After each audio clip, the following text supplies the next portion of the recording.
తెలంగాణ గణిత forum Warangal urban జిల్లా శాఖ ఆధ్వర్యంలో కోవిడ్-19 సందర్భంగా ఈ సమయాన్ని సద్వినియోగం చేసుకోవడానికి జిల్లాలోని గణిత ఉపాధ్యాయులందరికీ బోధనాభ్యసన ప్రక్రియలో సాంకేతిక అంశాలను ఏ విధంగా ఉపయోగించాలో తెలియజేయడానికి ఆన్లైన్ ద్వారా గౌరవ జిల్లా విద్యాశాఖ అధికారి అనుమతితో 30 రోజుల శిక్షణా శిబిరము ఏర్పాటు చేయనున్నది. ఈ శిక్షణా శిబిరంలో గణిత బోధనాభ్యసన ప్రక్రియలో పవర్ పాయింట్ ఏ విధంగా ఉపయోగించాలి, డైనమిక్ సాఫ్ట్వేర్ జియోజిబ్రాను ఏ విధంగా ఉపయోగించాలి, మరియు గణిత నిర్మాణాలను రోబో కంపాస్ ద్వారా ఏ విధంగా నిర్మించవచ్చునో మొదలగు అంశాలను తెలియజేయడానికి ఈ శిక్షణా శిబిరము రాష్ట్ర స్థాయి రిసోర్స్ పర్సన్ల చేత ఏర్పాటు చేయనున్నది. నేటి శిక్షణా శిబిరానికి రిసోర్స్ పర్సన్గా రాష్ట్ర రిసోర్స్ పర్సన్ మిత్రులు Shri Nara Chandrashekar, school assistant mathematics, MP UPS RR Nagar, Nizamabad గారిని నేటి తరగతి ప్రారంభించవలసిందిగా టిఎంఎఫ్ వరంగల్ పక్షాన వారిని ఆహ్వానిస్తున్నాం. Right. Next I am going to the curves. Frequency polygon కావచ్చు, OGU కర్వ్ కావచ్చు, ఏదన్నా కావచ్చు. సో ఇక్కడ మనకి ఈ ఫ్రీక్వెన్సీ పాలిగాన్, OGU కర్వ్స్ ఏవి గీయాలన్నా కానీ again we will take the help of a spreadsheet అండి, or I will take a new window here.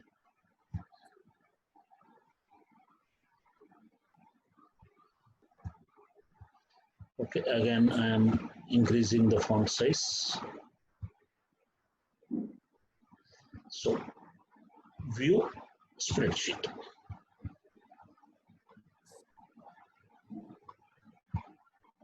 Now ఒక క్లాస్ ఇంటర్వెల్ ఇచ్చాడు, that is frequency distribution table ఇచ్చాడు. దానికి మనం హిస్టోగ్రామ్ కానీ లేదా OGU కర్వ్స్ కానీ less than OGU or greater than OGU whatever it may be మనం construction చేయాలి అనుకుంటున్నాం. So for that here I'm typing from to and frequency.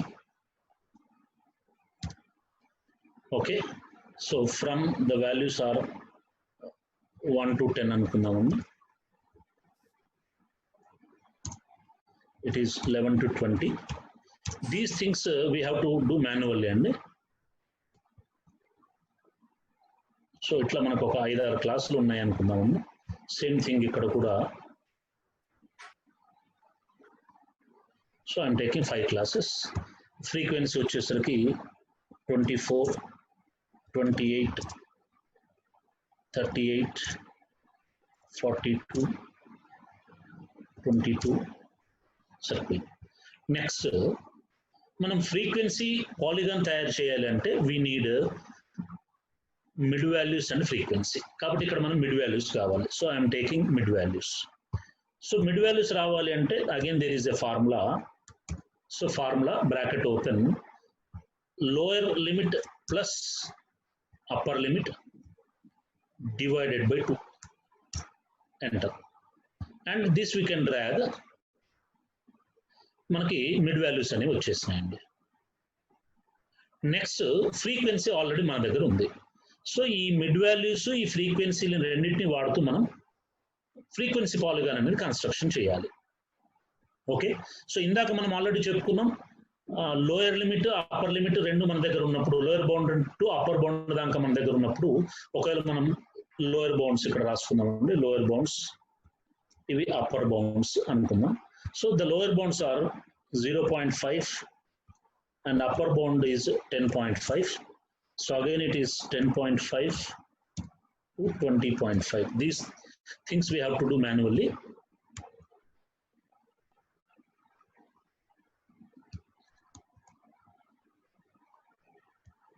Right sir. ఒకవేళ హిస్టోగ్రామ్ గీయాలి అనుకుందాం అనుకోండి. హిస్టోగ్రామ్ గీయాలి అన్నట్టయితే మనం ఈ వాల్యూస్ అన్నిటితో, ఇవి ఏవైతే వాల్యూస్ ఉన్నాయో ఈ వాల్యూస్ అన్నిటితో ఒక లిస్ట్ మనం ఇక్కడ తయారు చేసుకోవాలి. సో దీని మీద మనం ఒక రైట్ క్లిక్ ఇచ్చి ఇక్కడ క్రియేట్ దగ్గరికి వెళ్ళినట్టయితే క్రియేట్ లిస్ట్ అనేది ఆప్షన్ వచ్చింది. సో ఈ క్రియేట్ లిస్ట్ అనగానే ఇక్కడ మీరు చూడండి ఒక లిస్ట్ అనేది మనకి ఇక్కడ డిస్ప్లే అయిందండి. 10.5, 20.5, 30.5, 40.5 అండ్ 50.5. సో దీంతో పాటుగా నేను ఇక్కడ ముందర 0.5 కూడా కావాలి. హిస్టోగ్రామ్ కావాలి అంటే we need the lower bound of the first class అని అనుకున్నాం. కాబట్టి ఆ cell is E2. So I'm typing E2 comma, it is okay. ఇక్కడ మీరు చూడండి 0.5 నుంచి వచ్చేసినాయి. సో ఇందాక మనం ఏం చెప్పినామండి, బౌండరీస్ ఉండి ఫ్రీక్వెన్సీస్ ఉన్నప్పుడు ఇక్కడ ఫ్రీక్వెన్సీస్ వచ్చినట్టయితే so these are the frequencies. వీటిని కూడా మళ్ళీ మనం రైట్ క్లిక్ ఇచ్చేసి క్రియేట్ ఎ లిస్ట్ అన్నట్టయితే ఇక్కడ L2 అని ఇంకొక ఫ్రీక్వెన్సీస్ తో లిస్ట్ వచ్చింది. Now I'm taking histogram, HIST అనగానే మనకి ఇక్కడ list of boundaries and heights అన్నది వచ్చింది. సెలెక్ట్ చేసుకుంటే లిస్ట్ ఆఫ్ బౌండరీస్ ఇది L1 అండి, ఫస్ట్ లిస్ట్. సెకండ్ లిస్ట్ వచ్చేసరికి L2. నేను ఎంటర్ చేశాను. సో ఇక్కడ చూడండి sir,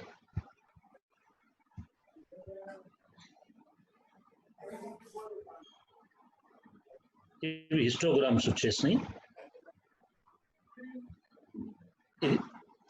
so this is adjustment. నా మనకి హిస్టోగ్రామ్ అనేది వచ్చింది 50-40 అనేది దాని యొక్క టోటల్ వాల్యూ అండి. That will show label uncheck చేసినాం. సో ఇప్పుడు చూడండి సార్ క్లియర్ గా ఇట్ ఈస్ 0.5 దగ్గర, 10.5 దగ్గర, 20.5 దగ్గర క్లియర్ గా స్టార్ట్ అయినట్టుగా మనకు కనబడుతుంది. That we can make the student visible. మనం బోర్డు మీద గీసినప్పుడు ఈ 0.5 అనేది పిల్లలకి ఎగ్జాక్ట్ గా కనబడే అవకాశం అనేది రాదు. Here we can make the student it is drawn for 0.5 also. ఇప్పుడు ఇది హిస్టోగ్రామ్ గీయడం అనేది కూడా అయిపోయిందండి. నెక్స్ట్ హిస్టోగ్రామ్ ని నేను హైడ్ చేస్తున్నాను. So any time we can check and uncheck to get the histograms అండి. ఇప్పుడు మనకి ఫ్రీక్వెన్సీ పాలిగాన్ కావాలి. ఫ్రీక్వెన్సీ పాలిగాన్ కావాలి అని అంటే so frequency polygon points, so it is equals to frequency polygon అనేది మిడ్ వాల్యూస్ కామా ఫ్రీక్వెన్సీ రెండింటిని కలుపుతూ ఏర్పడేది frequency polygon curve. So points మనం ఫస్ట్ వన్ వచ్చేసరికి మిడ్ వాల్యూ, సెకండ్ వన్ దాని frequency. So if we drag this మనకి ఇక్కడ ఒక లిస్ట్ ఆఫ్ పాయింట్స్ వచ్చింది. సో డైరెక్ట్ గా దీన్ని మనం అక్కడ కనబడమని చెప్పి చెప్పొచ్చు, లేదా షో ఆబ్జెక్ట్ ఆల్రెడీ ఉంది కాబట్టి ఇక్కడ లిస్ట్ అనేది మనం క్రియేట్ చేసుకొని కూడా చేయొచ్చు, whatever it may be. So ఒకసారి ఇక్కడ చూద్దాం సార్. చూడండి, these are the points for which the frequency polygon should be drawn. ఇది ఇప్పుడు ఈ పాయింట్స్ అన్నిటిని మనం జాయిన్ చేస్తూ ఒక లైన్ గీయాలి. సో మాన్యువల్ గా ఒక్కొక్క దాన్ని మనం కలుపుకుంటూ పోయినట్టయితే అది పాలిగాన్ అవుతుంది. సో దానికి మనం ఇక్కడ సెగ్మెంట్స్ ని వాడుకుంటూ, సో ఇది ఫస్ట్ అండ్ సెకండ్ పాయింట్ ఇది ఒకటండి, second and third, third and fourth, so fourth and fifth, like this if we join them it will be frequency polygon. Okay, next direct గా అన్నింటినీ కలుపుతూ ఒక కర్వ్డ్ లైన్ మనకు వచ్చేయాలి అనుకున్నట్టయితే I'm undoing this. Okay,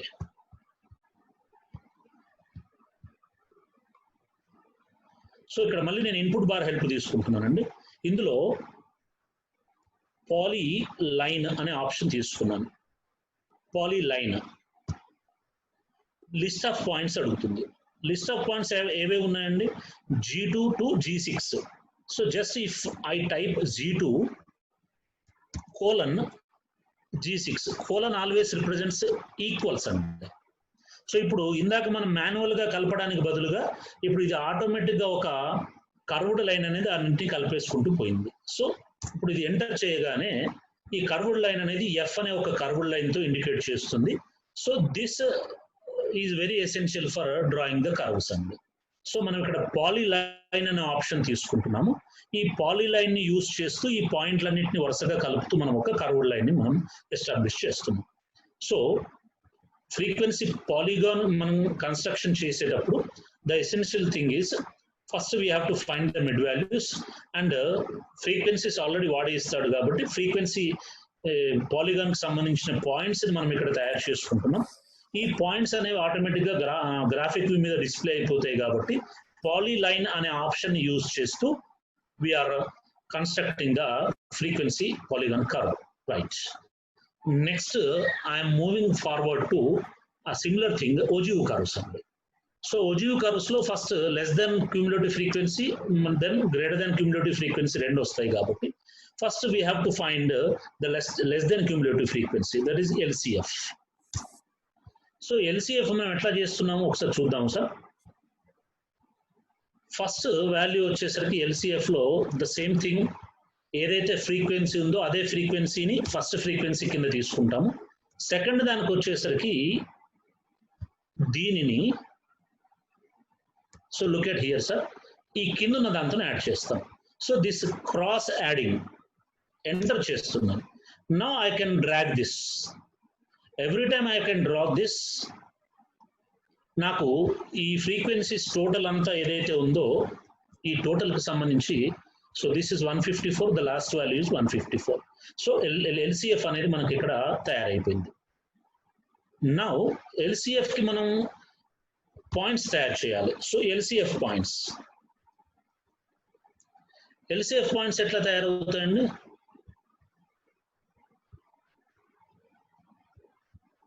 so LCF points can be formed by, again brackets లో, upper boundary of the class comma less than cumulative frequency. So upper boundary అనేది F2 కాలంలో ఉంది, less than cumulative frequency H2 కాలంలో ఉంది. నేను enter చేశాను. Now ఇవన్నిటిని నేను డ్రాగ్ చేసినట్టయితే LCF పాయింట్స్ అనేవి నాకు అక్కడ ఆటోమేటిక్గా గ్రాఫిక్ షీట్ మీద వచ్చినాయి. సో పాయింట్స్ అనేవి మనం కన్ఫ్యూజ్ కాకుండా ఉండాలి అన్నట్టయితే ఇక్కడే వీటికి ఒక కలర్ చేంజ్ చేసేసుకుందామండి. సో ఇవన్నిటి పాయింట్స్ని సెలెక్ట్ చేసి ఆబ్జెక్టివ్ ప్రాపర్టీస్కి వెళ్ళి, so colour we make them to red one. Now if you minimize this, you will get less than cumulative ఫ్రీక్వెన్సీకి సంబంధించిన పాయింట్స్ అనేవి రెడ్ కలర్లో ఇక్కడ మనకు కనబడుతున్నాయి. సో జస్ట్ ఇదన్నమాట. సో ఇట్ ఈస్ I2 నుంచి I6 వరకు. సో ఇందాక మనం చెప్పినట్టుగా, so if we don't want this frequency polygon we can unhide this. ఈ పాయింట్స్ ని కూడా మనం అవసరం లేదనుకున్నట్టయితే ఇక్కడ షో లేబుల్ ఏదైతే మనం ఇందాక అన్నామో, షో లేబుల్ అనే దాని బదులుగా, సో ఇవన్నిటిని చెక్ తీసేసుకొని, సో షో లేబుల్ అన్చెక్ చేస్తే ఆ పాయింట్స్ అనేవి మనకి ఇక్కడ డిస్ప్లే కావు. Right sir. Now how to join these points అంటే ఇందాకే మనం చెప్పినాం, దట్ ఈస్ POLY L ఆయన టైప్ చేయగానే పాలీలైన్ ఆప్షన్ వచ్చింది. లిస్ట్ ఆఫ్ పాయింట్స్ అడుగుతుంది. The list of points is I2 నుండి I6 వరకు. So this is less than cumulative frequency curve అండి. సో ఈ పాయింట్స్ కూడా మనకు డిస్ప్లే కావాలి అంటే మనం ఇందాక చెప్పుకున్నాము, ఈ పాయింట్స్ ఏవైతే ఉన్నాయో ఈ పాయింట్స్ మీద సెలెక్ట్ చేసి మనము రైట్ క్లిక్ ఇచ్చినాము. ఆబ్జెక్ట్ ప్రాపర్టీస్ లో బేసిక్ లో నేమ్ అనే దగ్గర మనకి name and value అందామండి.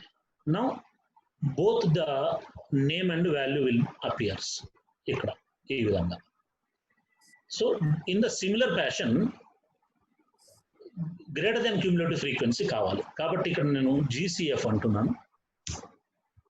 So GCF will start from the last class and which is equals to the last frequency, that is 22. ఇప్పుడు దీని పైన ఫ్రీక్వెన్సీ రావాలి అంటే మనం ఏం చేస్తామండి, ఈ కింద ఉన్న దానికి ఈ ఫ్రీక్వెన్సీని యాడ్ చేస్తాం. సో సిమిలర్ ప్యాటర్న్ ఇంతకుముందు ఎట్లయితే మనం కిందికి డ్రాగ్ చేసామో ఇప్పుడు దీన్ని మనం పైకి కూడా డ్రాగ్ చేయొచ్చు అండి. సో ఇప్పుడు మీరు చూసినట్టయితే 154 ద లాస్ట్ వాల్యూ అంటే మన GCF కాలం కూడా అయిపోయిందండి. నౌ GCF పాయింట్స్ ఇక్కడ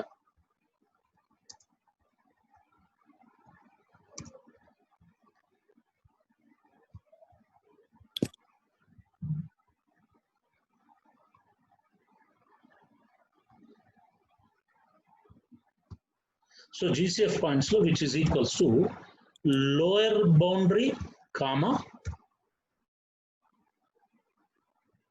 greater than cumulative frequency. Okay, enter. Now drag all these,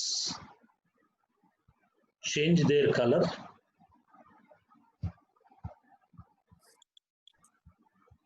so change to blue and at the same time name and value రెండింటిని తీసుకుందామండి. సో ఇప్పుడు ఈ బ్లూ కలర్ లో వచ్చినవన్నీ కూడా మనకి GCF కర్వ్కి సంబంధించినవి. ఇప్పుడు మళ్ళీ మనం ఇన్పుట్ బార్ లోకి వెళ్తున్నాము. పాలీలైన్ లిస్ట్ ఆఫ్ పాయింట్స్ అడిగింది. They are K2 to K6 అండి. K2 to K6 enter. Now the second GCF curve అనేది మనకి. So after drawing these two మనం ఇంకా ఏమని చెప్పొచ్చు అంటే పిల్లలకి ఈ రెండింటి యొక్క ఇంటర్సెక్షన్ పాయింట్ ఏదైతే ఉందో that point will gives us the median value అని చెప్తున్నాం. సో ఇక్కడ మళ్ళీ ఇన్పుట్ బార్ లో ఇంటర్సెక్ట్ అని మనం టైప్ చేస్తే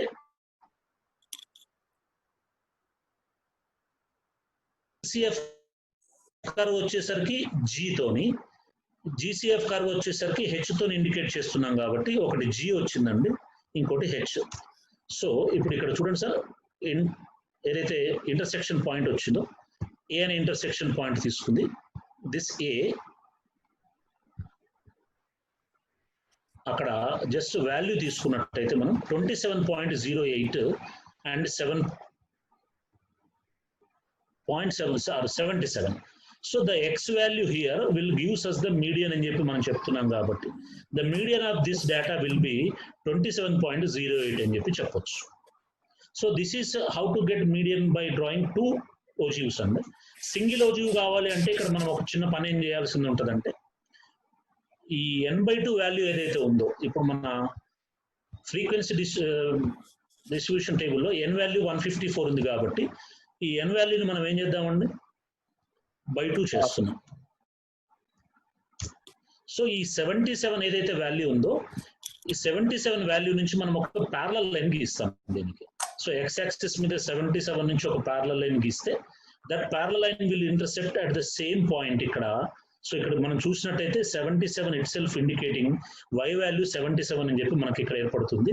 so that value gives the median of the value. ఇక్కడ నుంచి మనం నిలువుగా ఇంకొక లైన్ x యాక్సిస్ మీద గీస్తే that value gives us the median అని చెప్పి పిల్లలకు చెప్తున్నాం కాబట్టి that we can do by drawing 2 lines, ఒకటి ప్యారలల్ టు x యాక్సిస్, మరొకటి ప్యారలల్ టు y యాక్సిస్ అని. So this is how to draw ogive curves by using spread sheets. So everything can be done in a single frame అండి. ఒక spread sheet లో మనము every డేటాని మనం ఇక్కడ చేయడానికి అవకాశం ఉంది. సో ఇది మనకి ఇచ్చిన డేటా అయినట్టయితే మిడ్ వాల్యూస్ తీసుకుంటే ఫ్రీక్వెన్సీ పాలిగాన్ వచ్చేసింది, బౌండరీస్ తీసుకున్నప్పుడు హిస్టోగ్రామ్ కూడా వచ్చేసింది, బౌండరీస్ తో లెస్ దాన్ క్యూములేటివ్ ఫ్రీక్వెన్సీ వచ్చింది, బౌండరీస్ తో greater than cumulative frequency curves వచ్చేసినాయి. So once if we prepare this data this can be done for all these types of graphs అండి.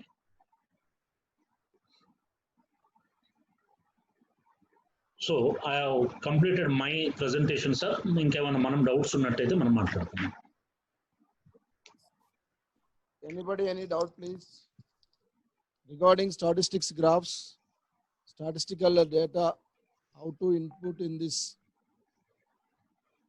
Anybody please? We have the still 30 minutes time.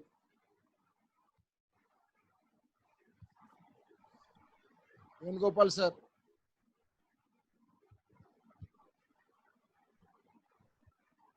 Venugopal sir మాట్లాడండి.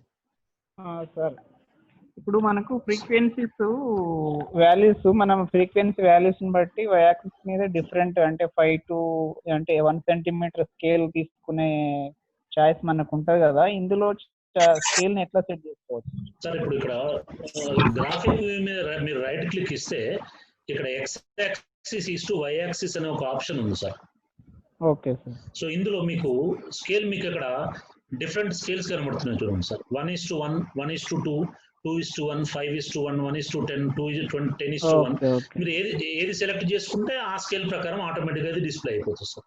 Suppose if I select 1:20, ఇప్పుడు చూడండి sir 1:20 వచ్చేసింది, but ఆటోమేటికల్ గా అది so scale to set అయిపోతుంది. ఇప్పుడు ఈ మాన్యువల్ గా మనం ఇక్కడ ఈ గ్రాఫిక్ వ్యూ మీద క్లిక్ చేసి దీన్ని డ్రాగ్ చేసినట్టయితే మన స్క్రీన్ కి సరిపోయే విధంగా దాన్ని ఆటోమేటిక్ అదే అడ్జస్ట్ చేసుకుంటూ పోతుంది సార్. సో ఈ విధంగా మనం ఇట్లా ఈ యారో మార్క్స్ డబుల్ యారో వచ్చినప్పుడు దాన్ని గట్టిగా పట్టేసుకొని మనం డ్రాగ్ చేసుకుంటూ పోయినట్టయితే మన స్క్రీన్ కి సరిపోయే స్కేల్ ఎంతవరకు వస్తుందో అంతవరకు it self it will adjust and draw the graph. చేసినప్పుడు నాకు అర్థం కాలేదు అందుకు అదే ఇప్పుడు ఇది మూవ్ గ్రాఫిక్స్ వ్యూ మీద క్లిక్ చేయాలండి. క్లిక్ చేసిన తర్వాత ఇక్కడ ఎక్కడన్నా ఒక దగ్గర ఒక అడ్డం లైన్ కానీ నిలువు లైన్ మీద కానీ పోయి ఈ యారో మార్క్ రాగానే దీన్ని బట్టి మనం ఇట్లా డ్రాగ్ చేసినట్టయితే సో ఆటోమేటిక్ గా అది ఏ స్కేల్ అవసరం అనుకుంటే ఆ స్కేల్ వరకు మనం ఆపడానికి అవకాశం అనేది ఉంటుంది. అట్లే సేమ్ ఎక్స్ యాక్సిస్ మీద కూడా అట్లే డ్రాగ్ చేయాలి. ఎక్స్ యాక్సిస్ మీద కూడా ఇట్లనే ఇప్పుడు దిస్ ఇస్ ఎక్స్ యాక్సిస్ ఇప్పుడు 10 కి వచ్చింది, 5 కి వచ్చింది. ఇది బెటర్ సార్ ఆ రేషియో సెలెక్షన్ కంటే ఇది ఈజీ ఉంటుంది. ఇది బెటర్ సార్, ఇది easy. Okay sir. Sridhar sir, Sridhar Kommoju sir. Chandrashekar sir నమస్తే. సార్ నమస్తే సార్. సార్ ఇప్పుడు ఫ్రీక్వెన్సీ కరువు గీయొచ్చా పాలిగన్ గారు? Sir frequency curve polygon sir actual గా దీంట్లో కర్వ్స్ గీయొచ్చు, కానీ ఒక ప్రాబ్లం ఏమొస్తున్నదంటే కర్వ్స్ గీస్తే it is going beyond the first point and after the last point also. అంటే ఇది ఇక్కడ నుంచి ఇటు వెళ్ళిపోతుంది, ఇక్కడ నుంచి ఇటు వెళ్ళిపోతుంది. అది ఓన్లీ కర్వ్ లాగా కనబడాలి అంటే. సో మళ్ళా పిల్లవాడు దీని తర్వాత ఇది ఇటు వెళ్ళిపోతున్నట్టయితే అది ఏంటి అనేది ఒక కన్ఫ్యూజ్ అయ్యే అవకాశం ఉంది. కాబట్టి so instead of going for the curve నేను ఈ పాలీలైన్ అనే ఆప్షన్ తీసుకున్నాను సార్.